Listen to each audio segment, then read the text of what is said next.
हर दिन शाम को 7 बजे तुम डिप्रेशन में आ जाओगे। भीष्म पितामह को मारना है, शिखंडी को लाके सामने खड़ा कर देना है। सारा कंपटीशन मेंटल और फिजिकल हेल्थ का गेम है सारा। 24 घंटा किताबी लिए पड़ा रहता है, पढ़ लिए जितना पढ़ना था, एक हाथ टेढ़ा हो जाएगा, एक आंख ऐसे दब जाएगी तुम्हारी। इससे बड़ा कोई फॉर्मूला ही नहीं।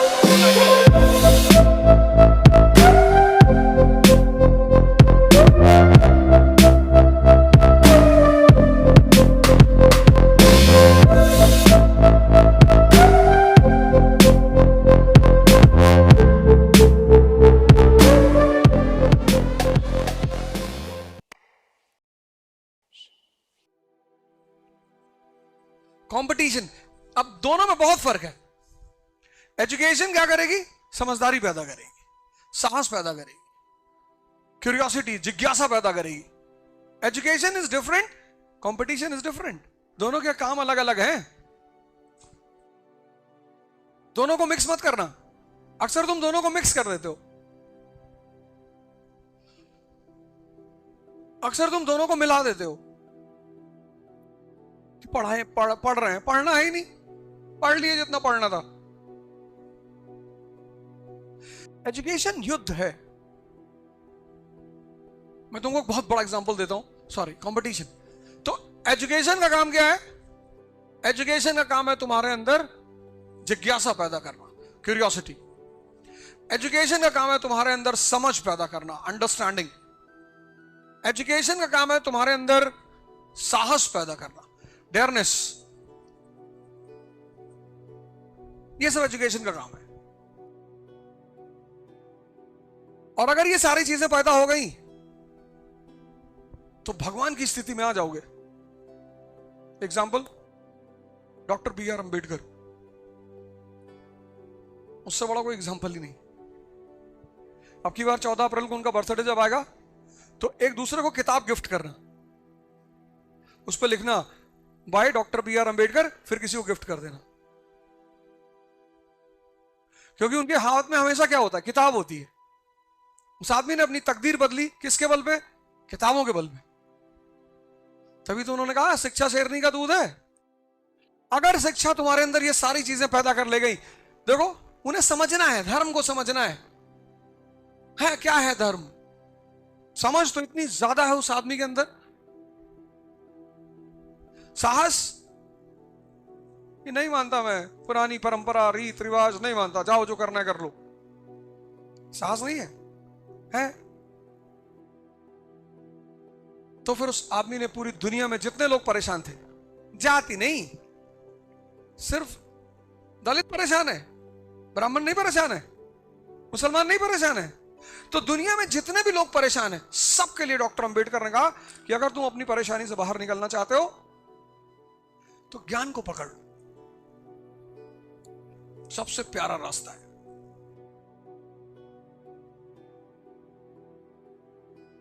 अब ये सारी चीजें तुम्हारे अंदर हैं और तुमने मन बनाया कि यार कंपटीशन देना है, आईएएस बनना है। अब यहां पर मामला बिल्कुल चेंज हो जाएगा। अब कंपटीशन में कौन कौन है? तुम हो, एक्स, तुम्हारे साथ भीष्म पितामह भी कंपटीशन दे रहे हैं, महाभारत वाले, द्रोणाचार्य दे रहे हैं कंपटीशन, 3 लाख किताबें पढ़ रखी। कर्ण तुम्हारे साथ कंपटीशन दे रहा है, अश्वत्थामा 24 घंटा किताबी लिए पड़ा रहता है। महाभारत बड़ी प्यारी चीज है। तुम समझते हो कि महाभारत का मतलब कोई धार्मिक किताब? हाँ, दर्शन। हर आदमी महाभारत से, हर आदमी महाभारत में, हर आदमी, हर ऐसा कोई आदमी नहीं जिसके जीवन में महाभारत ना हो। और हर आदमी जो महाभारत, चूंकि हर आदमी महाभारत में, अब इन सबके साथ कृष्ण किसके साथ रहेंगे, ये बहुत इंपॉर्टेंट है। क्योंकि कृष्ण मतलब वो आदमी जो तुम्हें सिर्फ डायरेक्शन देगा, बाकी कुछ नहीं करेगा। पढ़ तो तुम पहले ही चुके हो ना, एजुकेशन ले चुके हो, क्यूरियोसिटी तुम्हारे अंदर है, समझ तुम्हारे अंदर है, साहस तुम्हारे अंदर है, ये सब है ही है।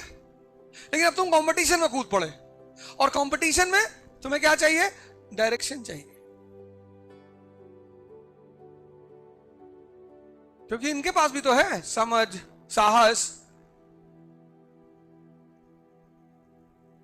ये कम बड़ा योद्धा है, पूरा डीडी बसु रटा हुआ है, जहां से पूछो वहां से बताएं। और तुम अर्जुन 21 साल के बच्चे, और तुम जब इन बुजुर्गों को देख रहे हो जो स्टोन एज से तैयारी कर रहे हैं, तुमको लग रहा है यार मेरा कैसे होगा यार। बड़े सारे लड़कों का ये सवाल होता है कि sir my 21 year age, there are many people 30 year, 30, 35, prehistoric period, 10-10 हजार साल से तैयारी कर रहे हैं सर। जैसे तुमको बेचैनी हुई ना, ऐसे इसको भी हुई महाभारत के ग्राउंड में, अर्जुन को भी, कि मेरा तो सर सिलेक्शन ही नहीं होगा। अरे कृष्ण का पेपर मैं बना रहा हूं, मैं बताऊंगा तुझे, पढ़।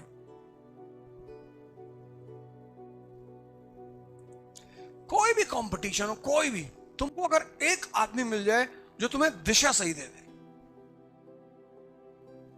बता दे कि करना क्या है, तो तुम्हारे जीतने की संभावना बढ़ जाती है। पढ़ना नहीं है,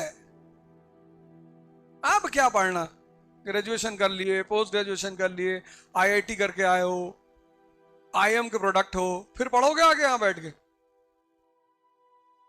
तो तुम्हें सबसे पहला काम क्या करना है कि उस युद्ध के मैदान को समझना है।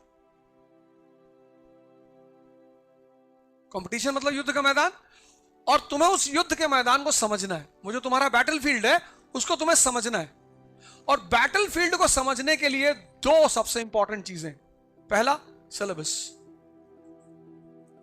बहुत सारे लड़के कभी सिलेबस देखते ही नहीं, साल भर तैयारी, 2 साल तैयारी, 3 साल तैयारी, सिलेबस देखा ही नहीं, पता ही नहीं। जब तुम्हें पता ही नहीं पढ़ना क्या है, और दूसरा क्वेश्चन बैंक, ये दो से तुम्हें शुरुआत करनी है। अगर तुमने ये दोनों नहीं उठाए तो मैं तुम्हें गारंटी देता हूं तुम कयामत तक पढ़ोगे, तुम्हारा सिलेक्शन नहीं होगा।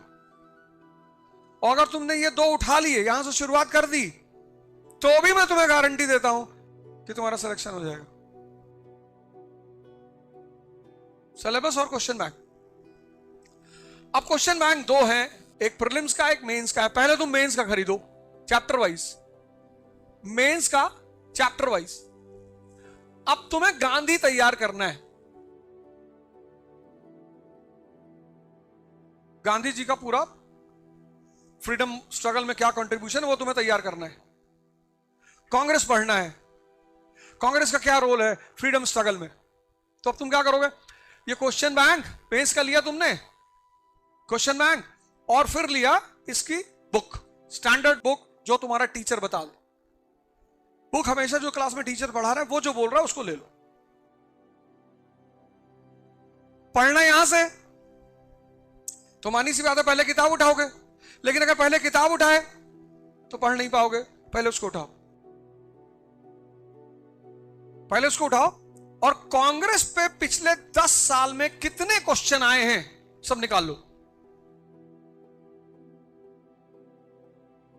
सारे 10 साल के क्वेश्चन निकालो, पढ़ो।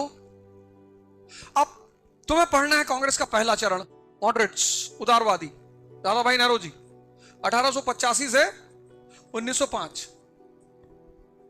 अब इस पोर्शन से एक क्वेश्चन लगातार पूछा, लगातार।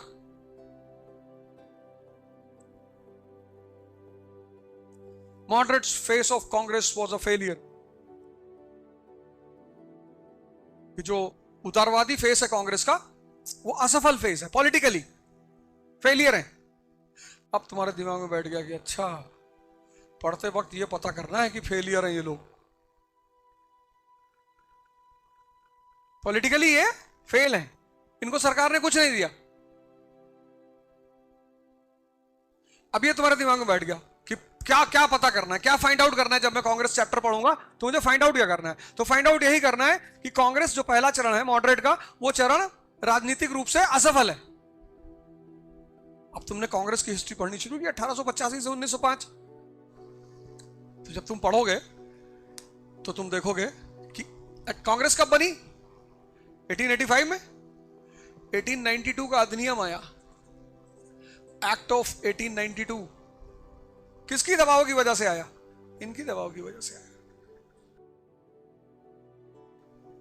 नहीं आया? आया। वेल्बी कमीशन इनके दबाव की वजह से आया। ये बार बार कह रहे थे ना, drain of wealth, drain of wealth, drain of wealth. Bharat का पैसा तुम लोग लूट के ले जा रहे हो, भारत का पैसा तुम लोग लूट के ले जा रहे हो। सरकार ने अच्छा कमीशन बनाते हैं, वेल्बी कमीशन। इस कमीशन को बनाया यह पता करने के लिए कि भारत का पैसा कहां खर्चा होता है, जिससे कि इन उदारपंथियों को जवाब दिया जा सके। फिर एचिसन कमीशन, एचिसन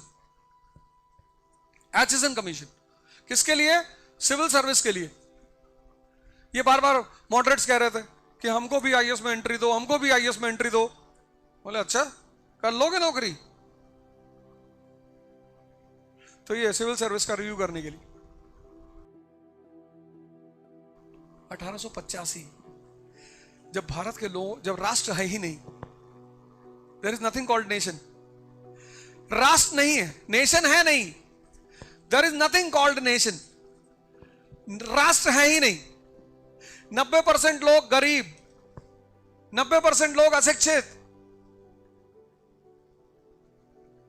90% गरीब, 90% अशिक्षित।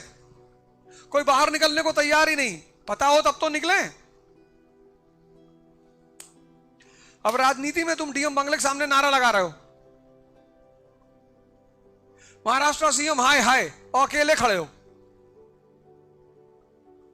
तुमको पता है तुम्हारे साथ क्या होगा? एक हाथ टेढ़ा हो जाएगा, एक आंख ऐसे दब जाएगी तुम्हारी,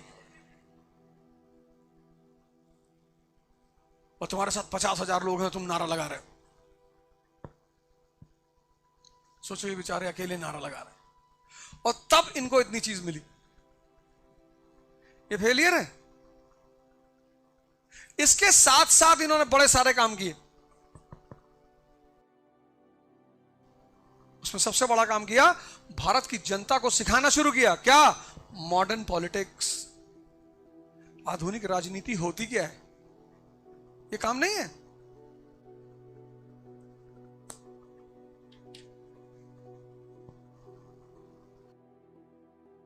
कंपटीशन, सबसे पहला कंपटीशन में काम क्या होता है? क्या होता है? ये सबसे पहला काम होता है, युद्ध के मैदान को समझना। कहां से समझोगे?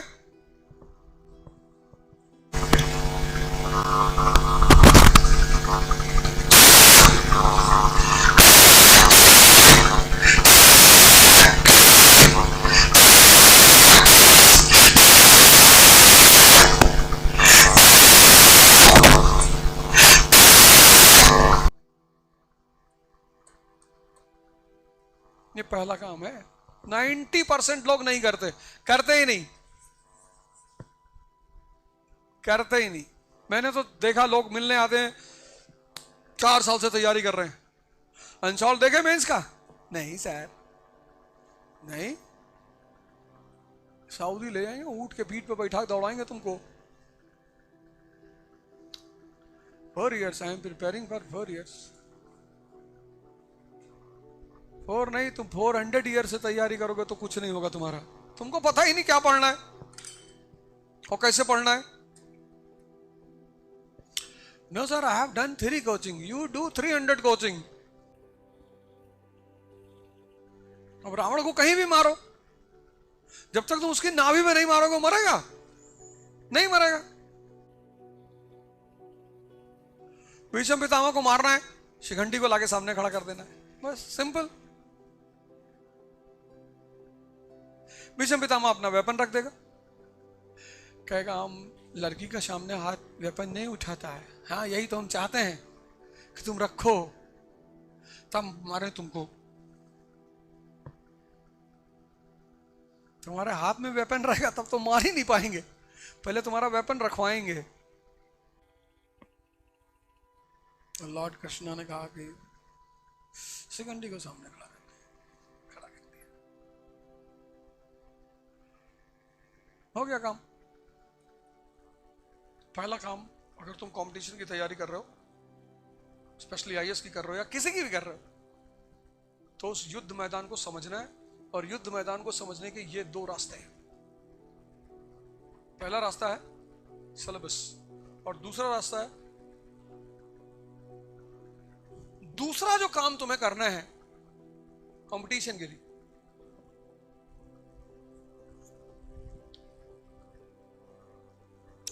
अब जब तुम कॉलेज में पढ़ने जाते हो तो कॉलेज में, यूनिवर्सिटी में, स्कूल में साल में एक बार परीक्षा होती कॉलेज में, और वो कुछ टाइम के लिए होती। जैसे तुम्हारा परीक्षा का डेट आ गया 15 मार्च से 10 अप्रैल, तो तुम सबसे पहले क्या देखोगे कि परीक्षा खत्म कब हो रही है? 10 अप्रैल। तुम सुकून की सांस लो या तुम्हारे दिमाग में 10 अप्रैल चलेगा, 10 अप्रैल, कि 10 अप्रैल को निर्वाण।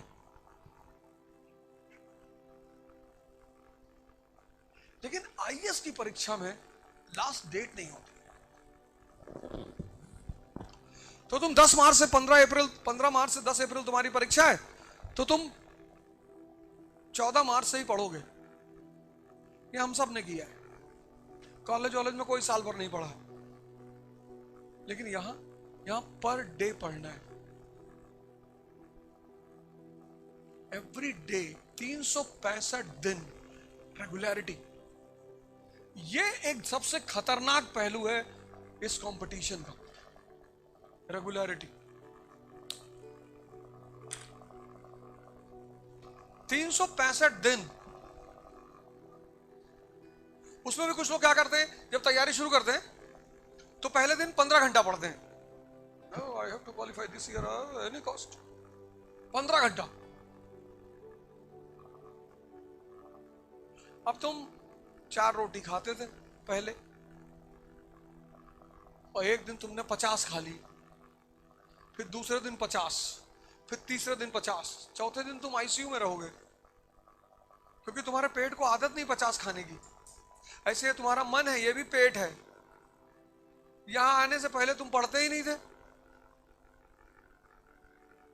या बहुत पढ़ते थे तो 1-2 घंटा पढ़ते थे, और अब 15।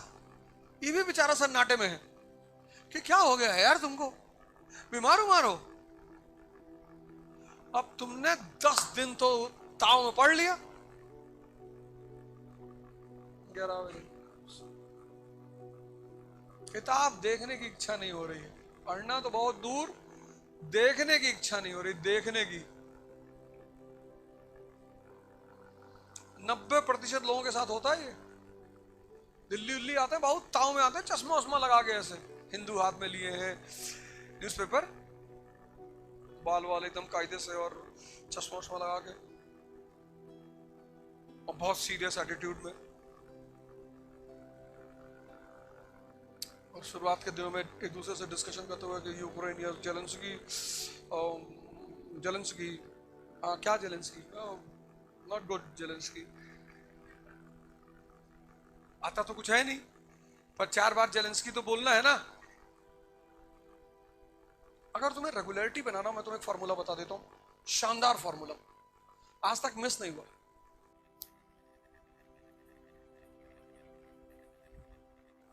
क्लास वर्क एंड होमवर्क, इससे बड़ा कोई फॉर्मूला ही नहीं है।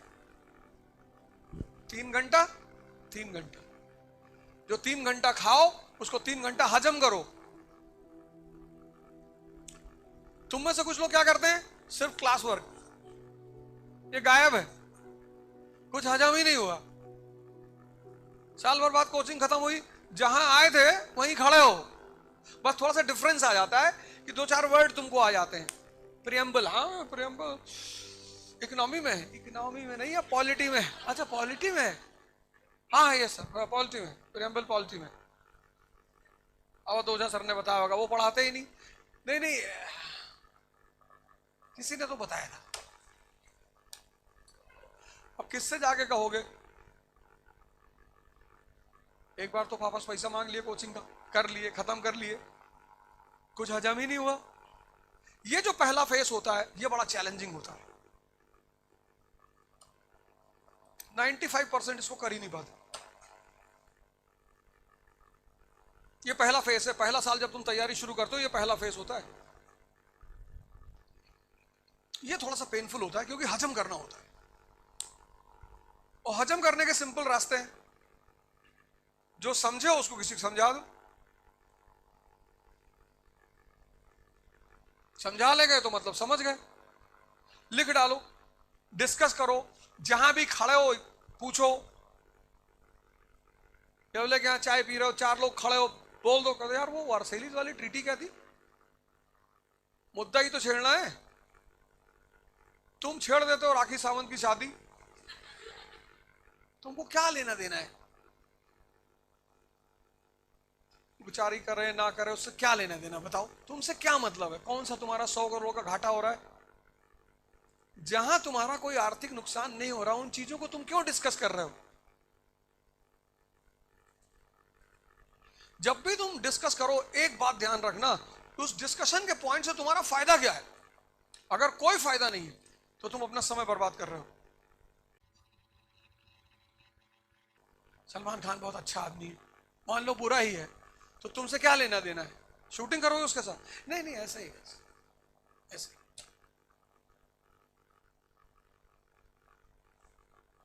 वो जो तुम मुद्दे उछालते हो ना बाहर, चाय पीते वक्त, खाना बनाते वक्त, वो मुद्दे बहुत प्यारे होने चाहिए। जो तुमने दिन में पढ़ा वही उछाल दो, हो गया डाइजेस्ट। ये दूसरा है रेगुलरिटी, इससे बड़ा कोई फार्मूला नहीं।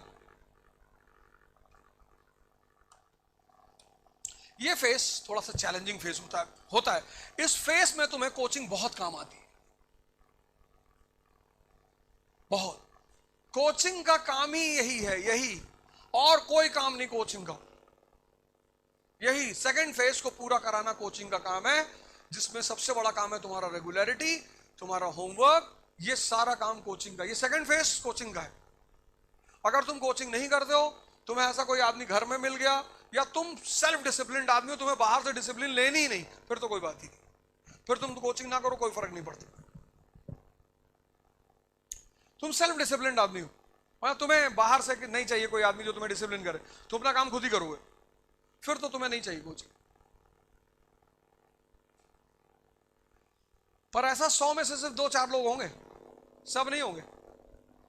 ये थोड़ा सा टफ फेस होता है, थोड़ा सा, क्योंकि हर दिन तुम डिप्रेशन में आओगे, हर दिन, एवरी डे, हर दिन शाम को 7 बजे तुम डिप्रेशन में आ जाओगे। तुमको लगेगा यार सिलेक्शन नहीं होगा यार। फिर दूसरे दिन तुम क्लास पहुंचोगे, वो टीचर मिलेगा तुमको और कोई कहानी सुना देगा, तुम फिर फॉर्म में आ जाओगे, दिन भर बैठ के पढ़ोगे, फिर शाम को डिप्रेस हो जाओगे, फिर वो मिल जाएगा।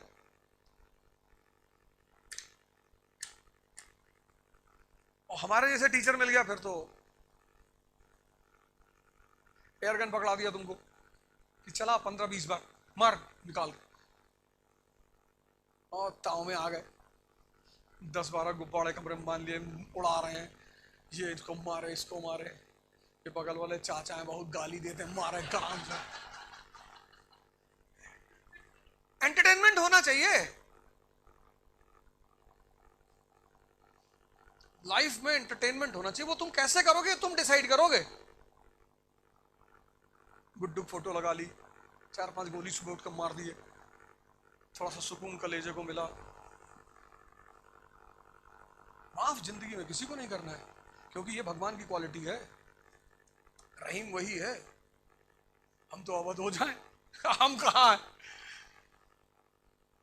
माफ नहीं करना है किसी को भी, बस राइट टाइम आने का इंतजार करना चाहिए। और वो जो इंतजार है वो बड़ी मजेदार चीज है। कुछ लोग होते हैं रोते रहते हैं, बताएंगे, बताना क्या है?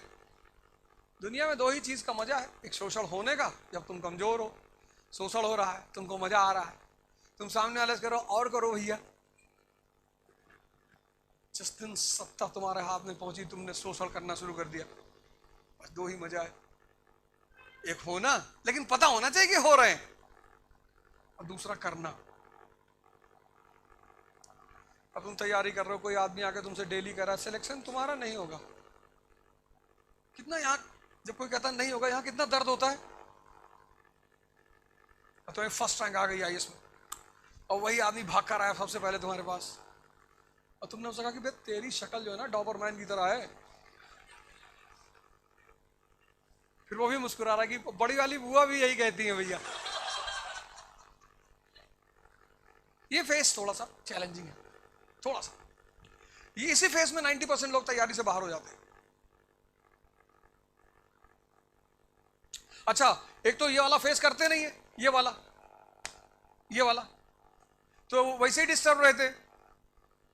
बाजार निकले, सदाशिवपेट में घूम रहे हैं, 3 लड़के बात कर रहे हैं कि यार इस बार जो है 40 क्वेश्चन आए थे एचएन मल्होत्रा से। एचएन मल्होत्रा वह बगल में खड़े हो गए, सीरियसली सर ये कौन सी किताब है? पॉलिटी की नई किताब है। अच्छा, वह भाग के एचएन मल्होत्रा का कपा उठा लाए। तुमको तैयारी करते वक्त एकदम क्लियर होना चाहिए कि ये 15 किताबें यही पढ़ना है, ये मेरा सिलेबस, ये मेरी अनसॉल्व, बाहर जाना ही नहीं। ज्यादा टेंशन है अपने टीचर से जाके पूछ लो, और कहता ना मास्टर गलत किताब मत बताना, मेरा बड़ा वाला भाई 3 साल से बंद है। वो बेचारा नहीं बताएगा। तो यहां क्लियर हो जाओगे तो 50% समस्या कम हो जाएगी। एंथुसियाज्म में आ जाओगे कि बस सब नहीं पढ़ना है, 50% सिलेबस पढ़ना नहीं, फिर यहां थोड़ा सा मेहनत करना तो पड़ेगा यार। यही फेस चैलेंजिंग है आईएएस की तैयारी में, आईएएस, नीट, आईआईटी।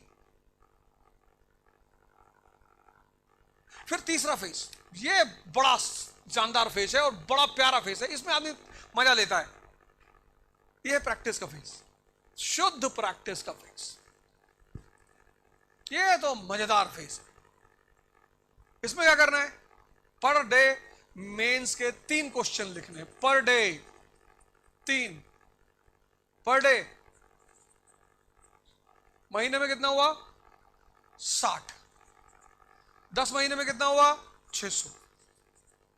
और 600 आंसर जिस दिन लिखोगे, आंख बंद करने की लिखने की प्रैक्टिस पैदा हो जाएगी। आंख बंद करके मेंस जाके बैठ के लिखोगे, ऐसे आंख चलती रहेगी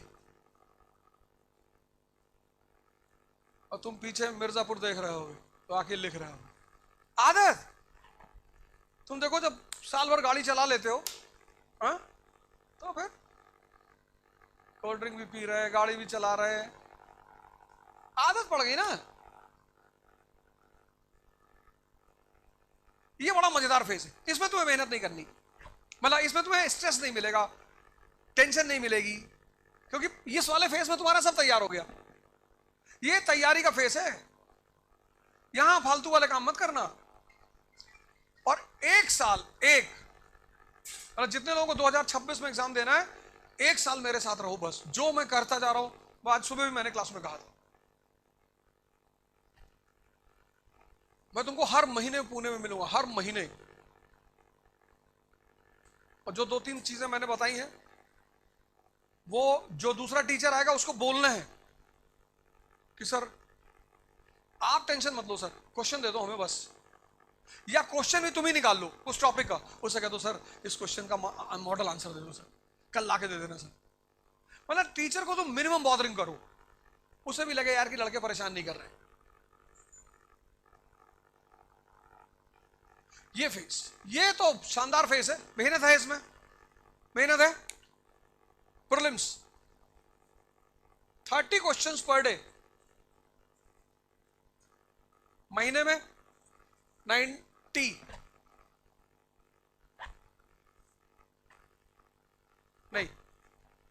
900, 10 महीने में 9000। और एक क्वेश्चन पे 4 क्वेश्चन तैयार करो, 4 फैक्ट तैयार करो। कर्जन के ऊपर एक क्वेश्चन किया तो कर्जन से जितने इंपॉर्टेंट पॉइंट्स हैं यही लिख लो। तो अगर हर क्वेश्चन में तुमने 4 नए फैक्ट तैयार किए तो टोटल हो गया 36,000, 36,000। इसमें से कितने करने हैं? 60 प्रीलिम्स वाले थे।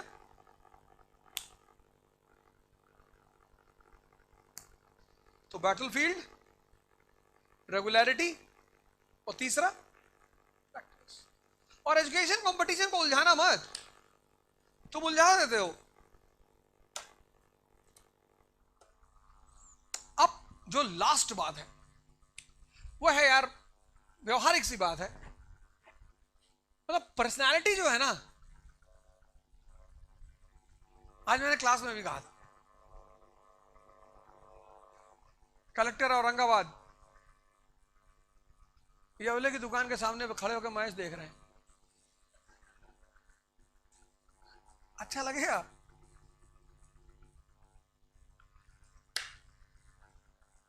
तुम बस सोच के देखो, एसएसपी लातूर जैसे भी खुदाई चल रही वहां खड़े हैं 2 घंटा, ये गहरा खोद रहा है, जैसे भी बैक हो रही है उसको बैक करवा रहा है, और ले ले, ले पीछे ले ले, लाइट राइट दबा ले। स्टेडियम में बैठ के मैच देख रहे हैं 5 घंटा 6 घंटा, ताली बजा रहे। अधिकारी हो यार, मुंबई में रहोगे, पुणे में रहोगे, मैच तो होगा ही, पूरी पूरी टीम को बुला लेना अपने ऑफिस में, सिक्योरिटी प्रोटोकॉल तुम्हारे पास होगा, बुला लेना। शर्मा सर आओ जरा यार ऑफिस, आ रहे सर। सिक्योरिटी क्लियरेंस तो तुम्ही को देना, नहीं तो मैच कहां होगा? तुमने कह दिया थ्रेड टुडेज मैच, थ्रेड आज ना हो पाएगा। ये जो मर रहे हो, पढ़ाई कर रहे हो, ऐसे ही तो तुमको अपने आप को रिफ्रेश करना है, तो लिटरेचर पढ़ो। लिटरेचर में सटायर, हंसोगे बैठ के तुम। मराठी हो तो मराठी में एक से एक सटायरिस्ट है। सटायर मतलब व्यंग, जिसमें तुम पढ़ोगे तो हंसी आएगी। जैसा अगर हिंदी में पढ़ना चाहते हो मैं तुम्हें बता सकता हूं, राग दरबारी, हरशंकर परसाई बहुत बड़े सटायरिस्ट हैं हिंदी में, मतलब व्यंग सटायर। पढ़ते पढ़ते ऊब गए, 2-4 पेज पढ़े, हंसने लगे, हाँ हंस रहे, रिलैक्स हो जाओगे, ये मन की नसें खुल जाएंगी। कभी मन का मूवी देख लिया। एक गेम कोई जिंदगी में, कोई भी, स्विमिंग तो बेस्ट है, मतलब हर तरह से सूटेबल है। और पुणे में तो बहुत सारी जगह है। कल मैंने तो बताया विश्रांत वाड़ी में एक है स्विमिंग पूल, 100 रुपए महीना, कंप्लीट एक्सरसाइज, जीरो नॉनसेंस। और जब तुम्हारा बदन थकता है ना तो तुमको नींद बहुत अच्छी आती है। तो जब नींद बहुत अच्छी आती है तो नींद से अच्छा मेंटल रिलैक्समेंट कोई नहीं। अगर तुम्हें डीप स्लीप आने लगे तो तुम्हें समझ लो ध्यान योग करने की जरूरत ही नहीं, क्योंकि डेली 7 घंटा 8 घंटा पढ़ोगे, यहां स्ट्रेस पैदा होगा, उसको ओवरकम करना है। तुम्हारी जो कंपनी हो वो मजेदार होनी चाहिए। चतुर्लिंगम टाइप के लोग नहीं होने चाहिए कंपनी में, कि एग्जाम के टाइम दूसरे कमरे में किताब डाल रहे हैं।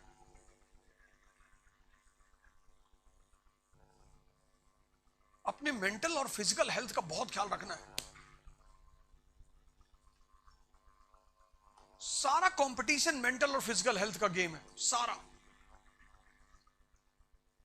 म्यूजिक बड़ी प्यारी चीज है, लिटरेचर,